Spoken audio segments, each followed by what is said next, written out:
नवरात्रि का पहला दिन मां शैलपुत्री को समर्पित है और उनकी एक कथा है जो हमें सिखाती है कि जब दुनिया के सारे रास्ते बंद हो जाएं, तब भी विश्वास का एक दरवाजा हमेशा खुला रहता है।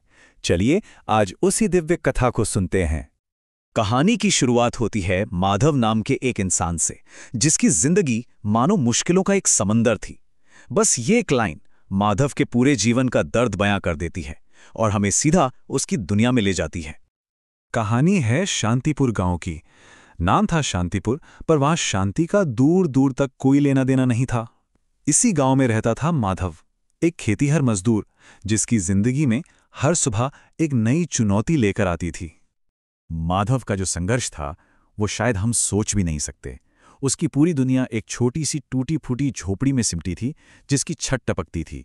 घर में एक माँ थी जो हमेशा बीमार रहती और दो छोटे छोटे बच्चे थे जिनकी आंखों में हर वक्त भूख दिखाई देती थी। ये सिर्फ मुश्किलें नहीं थी, ये उसकी रोज की सच्चाई थी जिससे वो हर दिन हर पल लड़ रहा था।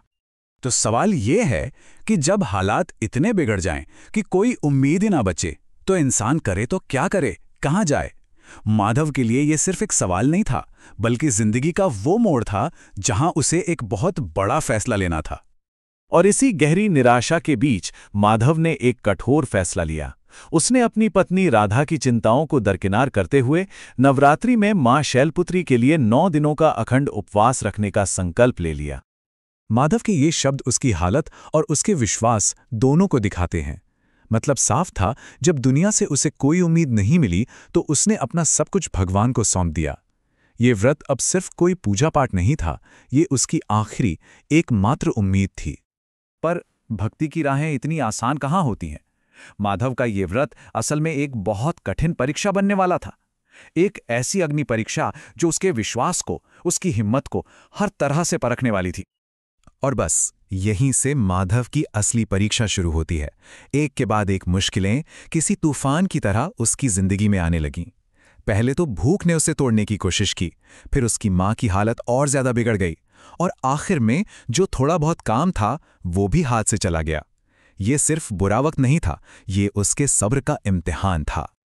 व्रत का चौथा दिन था और पहली बड़ी मुसीबत आ गई। उसकी मां की हालत बहुत ज्यादा खराब हो गई। वैद्य ने जो दवा बताई वो इतनी महंगी थी और सिर्फ शहर में मिलती थी कि उसे खरीदना माधव के बस की बात ही नहीं थी। अब सोचिए, एक तरफ व्रत का संकल्प था और दूसरी तरफ जन्म देने वाली मां की जान। और जब लगा कि इससे बुरा क्या होगा तो हालात और भी ज्यादा बिगड़ गए।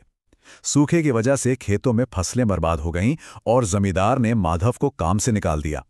अब तो घर में खाने के लाले पड़ गए थे, न पैसा, न काम और न ही कोई उम्मीद की किरण। 8वां दिन आते आते माधव पूरी तरह से टूट चुका था। उसके मुंह से निकला, हे मां, ये कैसी परीक्षा है?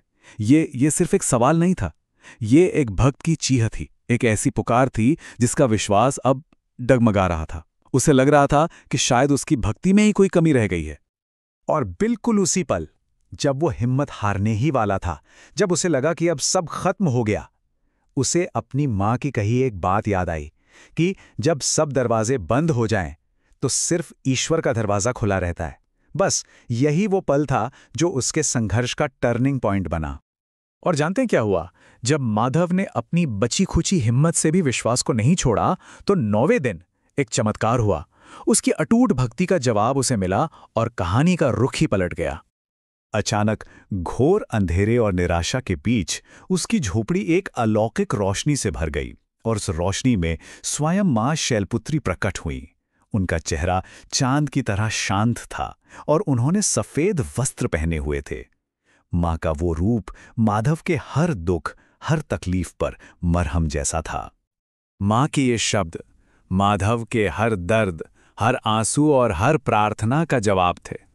मां ने सिर्फ उसकी तपस्या को स्वीकार ही नहीं किया, बल्कि उसके अटूट विश्वास, उसके धैर्य और उसकी निष्ठा की तारीफ भी की। ये उसकी भक्ति की जीत थी। और देखिए, जब मां ने उसे वरदान मांगने को कहा तो माधव ने अपने लिए सोना चांदी, धन दौलत कुछ नहीं मांगा। उसने मांगा अपनी मां का स्वास्थ्य, अपने बच्चों का पेट भर खाना और परिवार में शांति।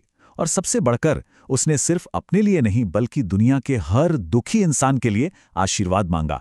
यही उसकी महानता थी। उस दिन के बाद माधव की जिंदगी तो बदल ही गई, लेकिन उसकी ये कहानी वो हम सब के लिए एक ऐसा अमर संदेश बन गई जो हमें भक्ति के असली मतलब के बारे में बहुत कुछ सिखाती है।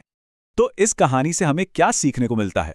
असल में ये भक्ति के 3 सबसे मजबूत पिलर्स को दिखाती है। पहला है विश्वास, यानी तब भी भरोसा रखना जब सब कुछ खत्म होता दिख रहा हो। दूसरा है धैर्य, यानी हर मुश्किल को सहने की ताकत। और तीसरा है निष्ठा, मतलब अपने संकल्प पर बिना किसी शर्त के टिके रहना। इन्हीं 3 चीजों ने माधव की परीक्षा को उसकी जीत में बदल दिया। और आखिर में ये कहानी हमारे सामने एक बहुत गहरा सवाल छोड़ जाती है। माधव की ये यात्रा हमें सोचने पर मजबूर करती है कि भक्ति का असली मतलब क्या सिर्फ भगवान से कुछ मांगना और पा लेना है, या फिर भक्ति जिंदगी की सबसे कठिन परीक्षाओं में भी बिना टूटे, बिना झुके खड़े रहने की ताकत का नाम है।